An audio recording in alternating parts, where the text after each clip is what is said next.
Hi, this is Debonee Morgan, and you're listening to The Spirit of Now, Zeitgeist's podcast that lets us talk to spiritual influencers and teachers that are open to creating community for the spiritually independent. And today I have the pleasure of talking yet again to our contemplative in residence, Carl McColman. He is part of our organization as a teacher, as a spiritual director, and as a guide for us as we walk the contemplative path.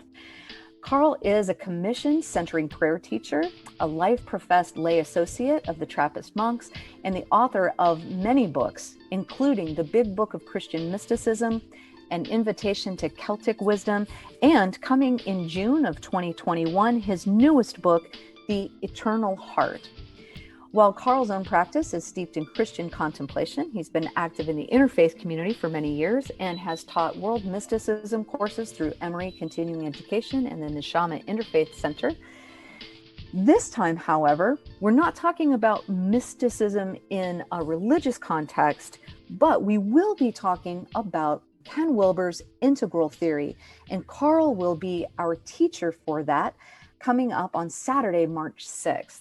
Now, integral theory is a huge area of study, and I am very delighted to have somebody as capable and articulate, as well as being creative and fun, as Carl McColman to help us tackle this very, very large subject matter and make it easy to understand, which is Carl's gift.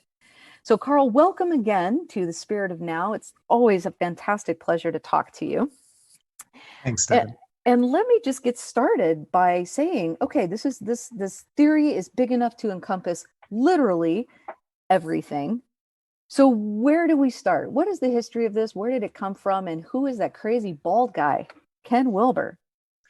Well, as I was listening to you speak, the image that came to my mind was, how do you eat an elephant one bite at a time? But then, of course, I'm a vegan, so I don't even want to eat the elephant. Then I thought, well, maybe a chocolate elephant, or a tofu elephant. I don't know. But at any rate, we're going to eat whatever metaphorical elephant is to your taste, one bite at a time. And maybe the best way to begin this is I'm going to talk about just how I kind of discovered Ken Wilber and discovered integral theory. And it actually goes back to 1987, back when God was a boy. And I was a young whippersnapper living here in Atlanta. I just moved to Atlanta, and I was doing most of my grocery shopping at Seven Onda. And I was there one time and I just picked up a copy of Yoga Journal. I think there was an essay or an article in the magazine that looked interesting to me. I wasn't even a yoga practitioner at that point, but the magazine looked good. So I grabbed it, brought it home. On the cover was this crazy bald dude named Ken Wilber. And so I picked up the magazine and read the interview they had with Ken Wilber and had no idea who he was, but was immediately taken by his erudition. He was clearly a very articulate, very intelligent person, was clearly somebody with some spiritual depth to what he had to say. And I don't even know if back then he was even using the term integral theory. He may or may have not been. It's just, that was too long ago. But he definitely was talking about integrating Eastern spirituality, Western spirituality, psychology, sociology, biology, just kind of bringing all of these different wisdom lineages together into kind of a unified way of understanding what it means to be human, what it means to be alive. And so that just was very compelling. And, I was kind of a young meditation practitioner at that point. And I just found his ideas very, very compelling. Fast forward maybe about another 8 or 9 years. And I can't remember how this book crossed my path, but I was working at a bookstore. This is in the mid-1990s. I was actually running the college bookstore at Georgia State University. So shout out to all GSU folks who might be listening to this. But so I was since I was a bookseller, I kind of had my finger on the pulse of just what was happening in publishing. And because of my interest in spirituality, one publisher that I really liked, and I tended to always look at their catalog, was Shambhala Publications. And I think Shambhala announced at that point they had a new book coming out with the title Sex, Ecology, Spirituality. And it was by this guy, Ken Wilber. So I was interested in Ken Wilber. And to be perfectly candid, I'm interested in sex, I'm interested in ecology, and I'm interested in spirituality. So it just sounded like, a trifecta of interesting yumminess. So, so I grabbed the book, and it's a tome. It's like 1,000 pages or 800 pages or whatever. It's this big, huge, humongous book. And I will confess, I didn't get very far into it. I just kind of got bogged down. I'm the kind of person who usually has 30 books going at a time, and so if a book doesn't immediately grab me, I usually just set it aside. And that's what happened. But about 6 months or a year later, I guess I wasn't the only person doing that. I think a lot of people were doing that, because then Wilber's next book was called A Brief History of Everything. And it was basically Wilber's Reader's Digest version, his abridged version, if you will, of sex, ecology, spirituality. But what Wilber did, and I wouldn't have the sheer chutzpah to do this, but Ken Wilber is Ken Wilber, and he basically interviewed himself in the book. So the book is in a question and answer format. Mm-hmm. But let's make no mistake, Ken is interviewing Ken. So he writes the entire book, but he writes it in this Q&A format. And basically what he does is he explains the theory that kind of was the machine behind this book, Sex, Ecology, Spirituality. And it's a much shorter book, maybe a third the length, much more accessible because of that Q&A format. And so I got that book and I devoured it, and really just felt, that he had given us a compelling vision for just philosophy and spirituality for our time. And so from there, of course, I started reading other books by Wilber. Now I'm going to fast forward another 15 years and talk about some folks that you and I both love. This would have been 2009, I guess. And I was out in Albuquerque at the Emerging Church Conference that Richard Rohr's Center for Action and Contemplation put on. Mm-hmm. And at that point, I was writing a book, which, in fact, you mentioned it, The Big Book of Christian Mysticism. And it was at this conference that I met Brian McLaren, that I met Richard Rohr, and other people, Gareth Higgins. I mean, a lot of neat people were at that conference. But I'm working on this book, and just kind of wanted to see if Richard and Brian would give me some advice. So, during the meet and greet, I go up to each of them, and I'm trying to remember which one I talked to first. I think it was Richard. And so I'm telling him about the book. And of course, bless Richard's heart, I'm sure he gets, 100 people every day. He's like, I'm writing this book, but he was very patient with me. And he went on to really write a wonderful blurb for the book, blah, blah, blah. Well, we're talking about the book, and I'm telling him about it, and he's encouraging me. And then I said, and part of my definition of mysticism is driven by the integral theory of Ken Wilber. What do you think of Ken Wilber? And Richard Rohr said, Ken Wilber is the Thomas Aquinas of our generation. Oh, wow. Isn't that a great catchphrase? Mm-hmm. And so immediately I was like, okay, well, I'm on the right track for using Wilber to write this book. So then I'm done talking to Richard. I go over and stand in line to talk to Brian McLaren. And I finally get up, Brian and I chat. I'm telling him about the book. And before I can even say it, Brian says, have you read Ken Wilber? And I'm like, Ken Wilber is one of my main sources for how I define mysticism.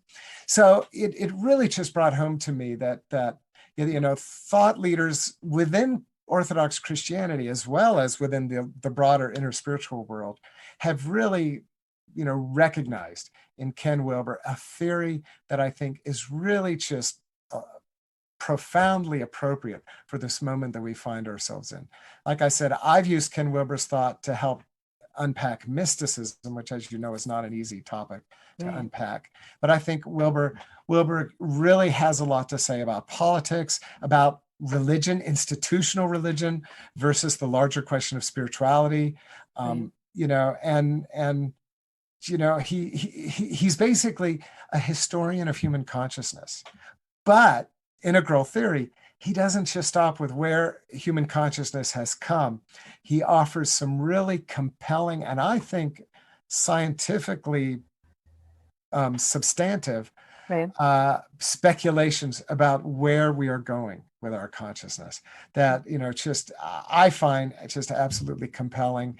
And I think anybody who's seriously interested in what it means to be a conscious person and what it means to be a spiritual person owes it to themselves to get to know his theory. So Yeah, I completely agree. My familiarity with him doesn't go back as far as yours does chronologically, but what I remember is we did study that in living school seminary with Center for Action and Contemplation, and it was funny to me because most of my fellow students did not enjoy it, and wow. they were a little frustrated because it can seem very heady, Mhm.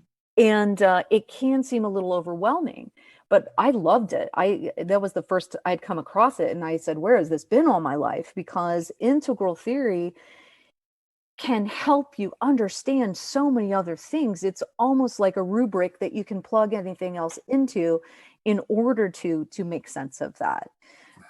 So I just love it as a tool and as an inspiration. So one of the things that you just mentioned, Carl, was it helps us create a roadmap to where we're going. And I think Mhm. that that's true and exciting.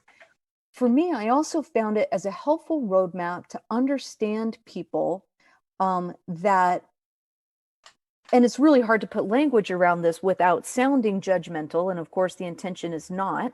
The theory, nor Ken himself personally, is judgmental about anybody.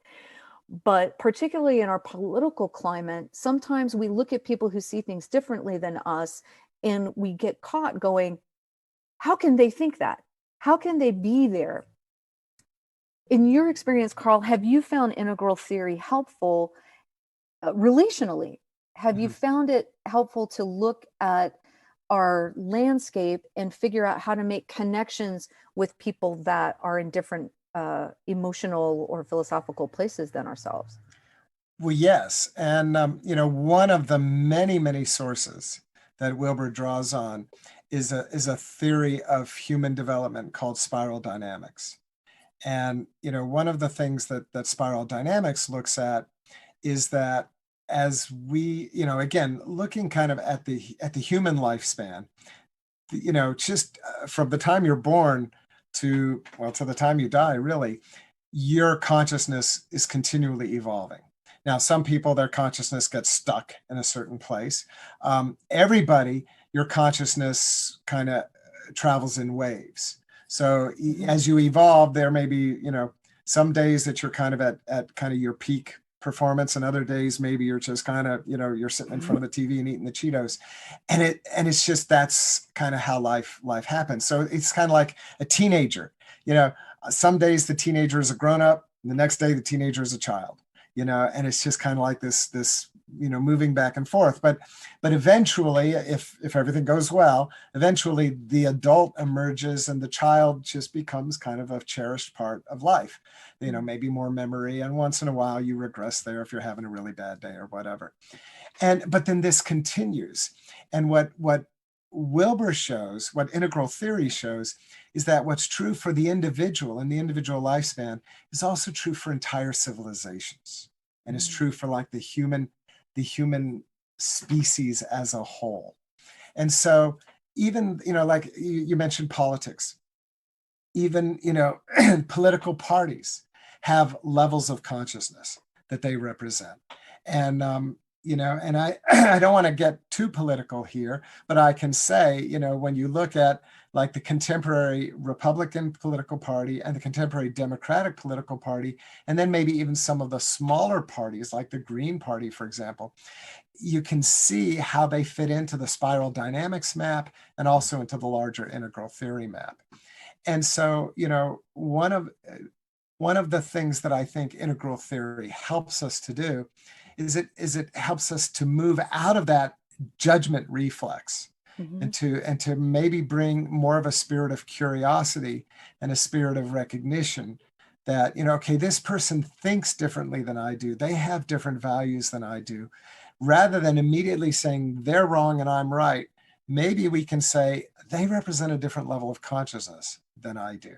Mm-hmm. And, if we want, and again, it's not right or wrong, and it's not who's higher or who's lower. That can be a very tempting, path to walk down. But the reality is that people are where they are.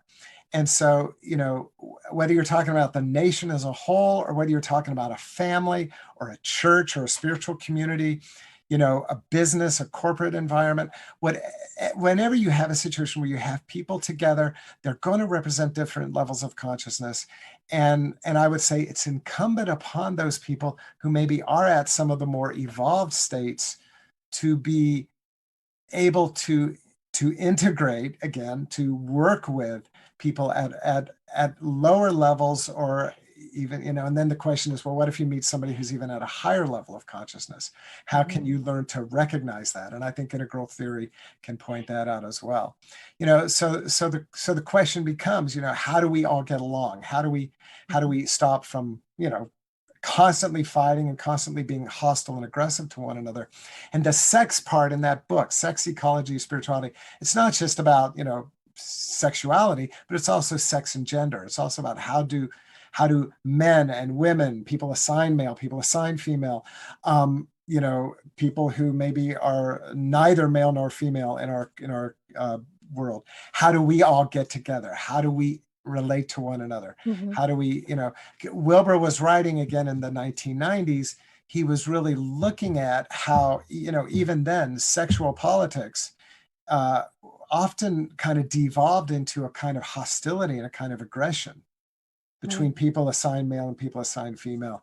And he basically argued, this is not necessarily helpful for evolution. Maybe we need to find another way that we can be having this larger conversation. So, so all of these different levels in which, we relate to one another, I think integral theory, and I want to go back to the heady thing, because you're right. This is philosophy. And I think we just have to acknowledge that it's a thinking thing. But what I hope that, people who are interested in this, maybe interested in coming to our program on March 6th, will consider is that, life is about thought as much as it's about action. Yeah. And that this is very cerebral or heady on one level, but it does have lots of practical applications. And I think even only on the level of understanding one's own self, it is just a profound tool. And anybody who is on a conscious spiritual journey, which I'm assuming the Zeitgeist tribe, that kind of is probably a defining factor. Anybody who's on a conscious spiritual journey, I think, really owes it to themselves to get to know this theory, because again, it is a roadmap. It's a roadmap of the blossoming of your own consciousness. And so, if you're engaged in a meditation practice or a yoga practice or contemplative centering prayer practice, anything like that, the raw data that this theory pulls together can really, help to make sense of the journey you're on.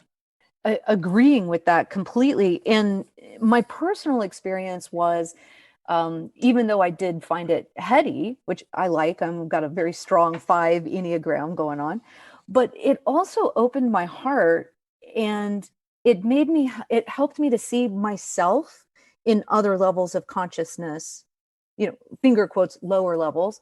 But when I find myself in people that are in different places, I can remember when I was like that, and it made me much more compassionate, and it made it a lot easier to connect with other people, which is not a heady experience. It's a very open-hearted experience, and this academic theory really helped me do that. And so I love it and find it very complete. We were talking a little bit about roadmaps, and one of the other things that I found helpful with integral theory is it involves constructs. It involves some particular maps. And so, without talking in too much detail, because we'll save that for Saturday the 6th, but can you give us a brief introduction to the kinds of maps that are part of our learning in this? Well, let me just maybe briefly talk about the four quadrant model Yeah. and what Wilbur offers there. And again, the conceit here is a brief history of everything. And of course, I'm reminded of a magnet that a friend of mine had on her refrigerator. I guess she still does. I haven't seen this particular friend in a while, but the magnet said, "You can't have it all. Where would you put it?" So this is the immediate question. If you want to create kind of a holistic theory of everything, where do you put it? And so Wilbur developed this. I think he developed it, or he may have borrowed it from somebody else, but he certainly has used this and popularized it.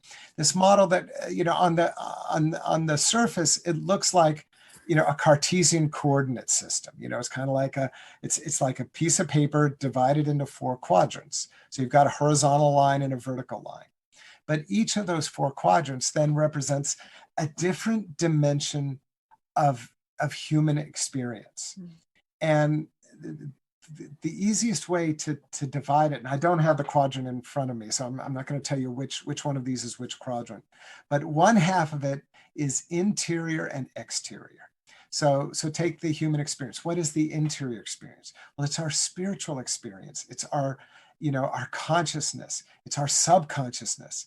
It's our capacity to dream and to intuit. It's the psychic realm, all of that, what happens behind the eyeballs, basically. So that's the interior. What's the exterior?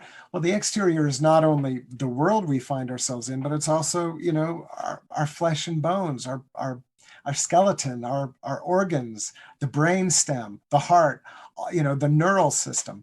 And then just functioning in the world of space and time.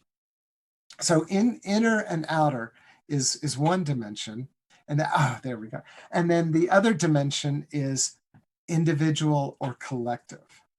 So on the individual side, it's like, how do we function just as discrete entities? And Wilbur uses a term that he got from, I think it's Arthur Kessler, called holons, HOLON. Mm-hmm. So a holon is like an individual unit in the evolutionary chain. So each discrete human being is a holon, okay? And we think of individualism in our society. Every person is sovereign, every person has freedom, has their own agency, that kind of thing. But the reality is that every human being is always part of larger tribes, whether it's your family, your community, your spiritual community, a community like Zeitgeist. What does it mean to be an American? What does it mean to be a citizen of Atlanta or a citizen of the state of Georgia? It's, or wherever it is you find yourself, a North American, a Caucasian, a person of color, a queer person, a straight person. We all are members of kind of these nestled tribes that then define who we are too. And so, and I kind of already touched on this when I talked about, the development of individual consciousness is mirrored by the development of our collective consciousness. And so, Wilbur charts this out on his four quadrant model.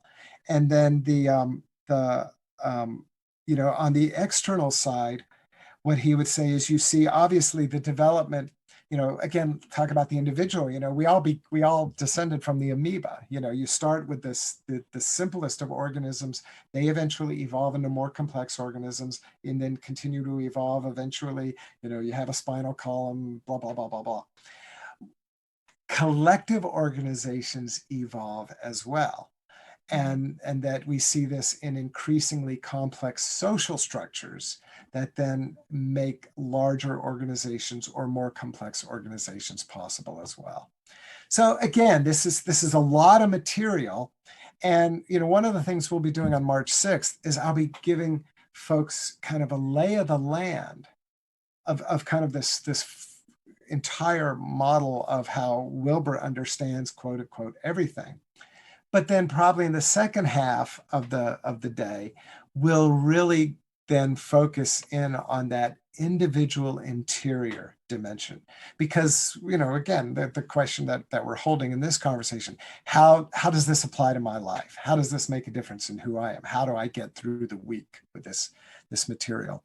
And that's where I have found that integral theory is the most immediately useful for me, is it really does help me to understand what's going on inside me, but also how what's going on inside me has resonance with what's going on inside my tribe as a whole, or what's going on an external level. So yeah, I really like what that's you're a mouthful, but No, well, it's a pretty good mouthful. Yeah, because I was about to ask, knowing that you are someone with a contemplative meditative practice, how does that connect with integral theory and vice versa? But it sounds like you just answered that it's the connection between the I and the we and the interior and the exterior, that it ties that together. And one of the things that I would say is, and I think all of your best, meditative teachers, and by the way, I don't know if you heard, we're recording this on February 15th. William Menninger died today. And so, William Menninger was one of the founders of the Christian centering prayer movement, which is a very important meditative practice in our time, at least in the Christian world.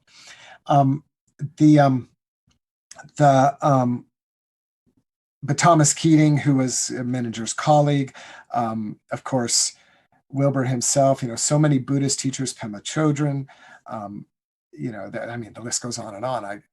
But what you find is that meditation teachers will point out how a sustained meditation practice literally expands our consciousness. Mm-hmm. And what Wilber does is he gets into the nitty-gritty and shows you how that happens, and shows you what you can expect to see on the way. What are the landmarks on the journey, if you will. So so it literally takes us from, most people, I would say, here in the United States in the year 2021, most of us tend to have a consciousness that tends to be very much what either kind of a mythic membership consciousness, or oh my gosh, I'm flaking out on what the other one is called. It's green. I know the color is green. But at any rate, they're basic levels of consciousness. I'll have the terminology on March the 6th. If you got to come on March the 6th to find out what it is I'm Carl, talking about here. There's so many moving parts in this. It's easy to But I should have done my homework before this conversation. But that's okay. Here we go. That is absolutely okay. Let's just say most of us have kind of an ordinary functioning level of consciousness that helps us, to drive our car, to balance our checkbook, to do the tasks that we need to do at work, and, and just to kind of function in the world. And then, and then we go and we meditate, and, and usually a good meditation experience, you'll have by the end of it, 20 or 30 minutes, kind of this more expansive sense. And then, you're done and you get back to life, and, you just kind of snap back into that normal operating consciousness. What Wilber contends, and again, he draws this from other theorists, so he just didn't, pull this out of thin air. But what he contends is that a sustained meditation practice over at least a 4-year period will typically help somebody to move up 1 or 2 levels of this kind of chain of consciousness. That has certainly, I would argue, has certainly been my experience as somebody who has been a long time practitioner of meditation and contemplative forms of prayer. Now, I suppose you could argue, well, I'm a human being, I'm alive, I'm engaged with life, I'm reading a lot, I have interesting friends like Debonee Morgan, wouldn't I evolve that way anyways? And hopefully we would. But it's kind of like you're eating superfood. When you engage in a contemplative practice, you're just eating you're getting some extra nutrients, again, on that kind of deep interior level. And what integral theory, again, basically does is it gives you a roadmap. It says this is what you can expect to see emerge in terms of, again, your sense of being connected to the world at large, being connected to nature, being connected to a sense of spirit, being connected to a mystery that's even beyond any kind of sense of spirit, and then eventually a mystery that's beyond all mystery. That's kind of, again, in a very, very, Reader's Digest version, to give you an example of what the map of the higher levels of consciousness begins to look like. So. Yeah. And I think an important part of that, and one of the reasons that I think that meditation or contemplative practice is critical to that moving up, is the sense of how willing are you to let go. And when you spoke about Menninger, and of course that reminded me of Father Keating, and Rami Shapiro had spoken to him several times before Thomas passed, and said, well, you know that you're close to needing to let go entirely. How are you being present with that? And Father Keating said, well, every time Thomas shows up, I let Thomas go. And Thomas shows up, and I let Thomas go. And one day I'll just let him go altogether. That was very moving. And it reminded me that my very first Ken Wilber book was Grace and Grit, the book that Ken wrote when he was losing his partner to cancer. And so, go back to the idea of this is a very heady theory, but as we pay attention to our growth of consciousness, the reward for that is the ability to get better and better every day at letting go. And the more we're able to let go, the more we're able to connect. And be present with whatever is arising, and be able to respond in a way that's appropriate and effective and skillful in the moment. Exactly. As Menninger would have done, as Father Keating did, and as Ken himself has done so many times through his own illness and his own loss, and that we are all called to do.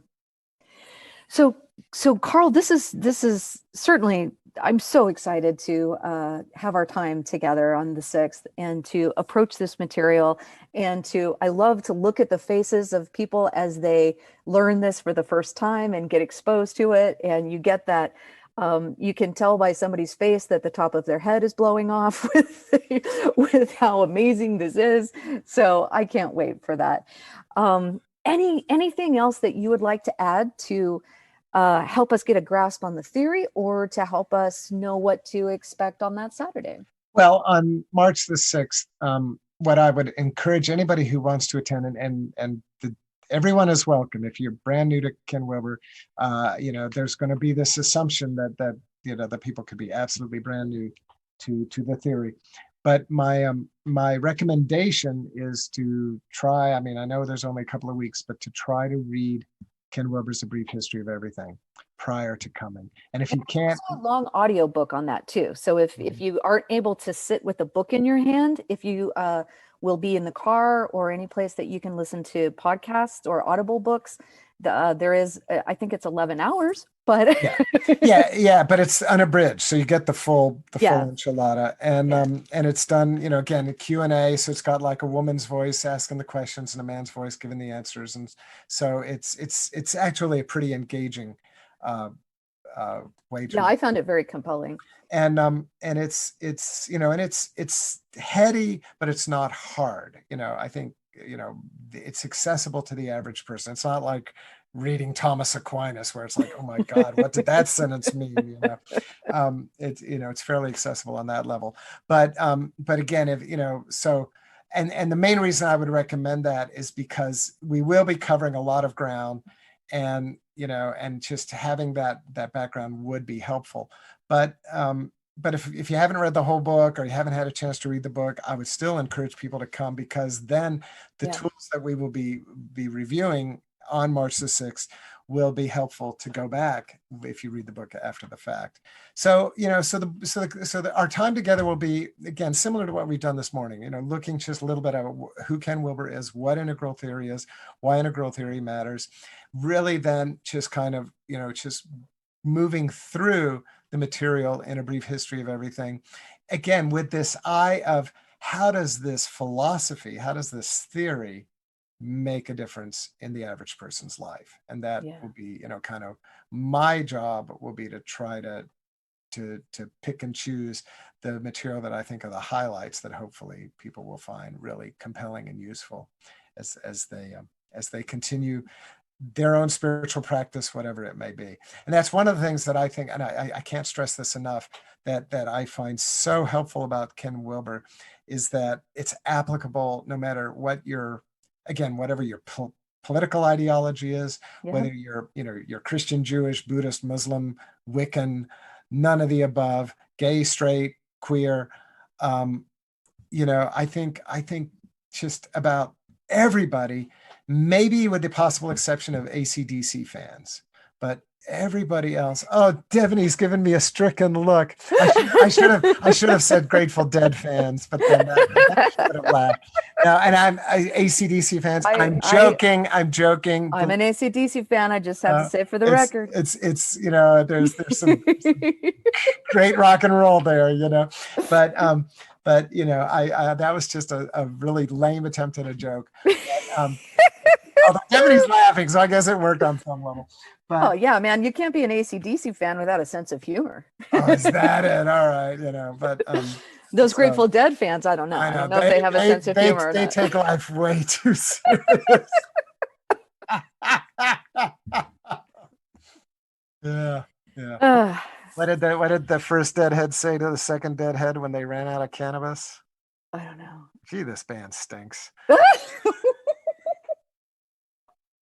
You can cut that out. That doesn't need to go. I might not cut that out. So okay.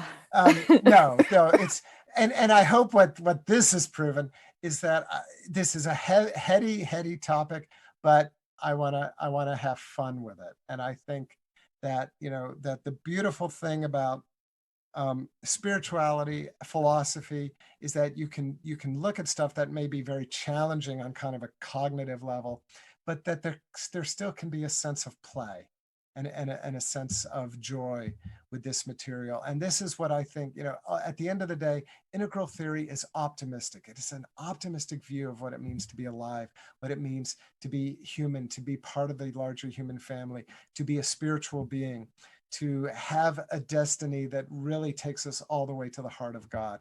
Those are the kinds of things that we look at. And so this is really, it's a privilege to introduce people to it, because I think it can really help us just to navigate this very complex and sometimes scary world that we live in. So there you go. That's absolutely it. Absolutely. And so to close out, I just want to add two more plugs. First of all, a plug for your upcoming book, Eternal Heart. I'm really excited that we'll have yet another Carl contribution to the wisdom of spirituality. And so ZG will be doing some sort of activity to help introduce people to yourself and your book later in the summer. So stay tuned for that. And the other plug that I wanted to put in is this is your talk on Saturday, the 6th, will be open to the public, and we encourage people to register and attend. But I also want to add that this is part of our curriculum for the Zeitgeist Spiritual Direction Training Program. We think this material is so important that it is built in. And so some of the participants will be our students in the program as well as the public. And so if you are excited about this kind of learning opportunity, there's a lot more where that came from within the Spiritual Direction Training Program. So if you are interested, that might be something to take a look at on our website. So Carl, thank you again. It's always a pleasure having a conversation with you, and especially to be able to share your wonderful energy with other people in the community. So I'm getting excited for that day, and I'll look forward to that. And we will look forward to gathering together to learn with you, Carl. Absolutely. Thank you, Debonee.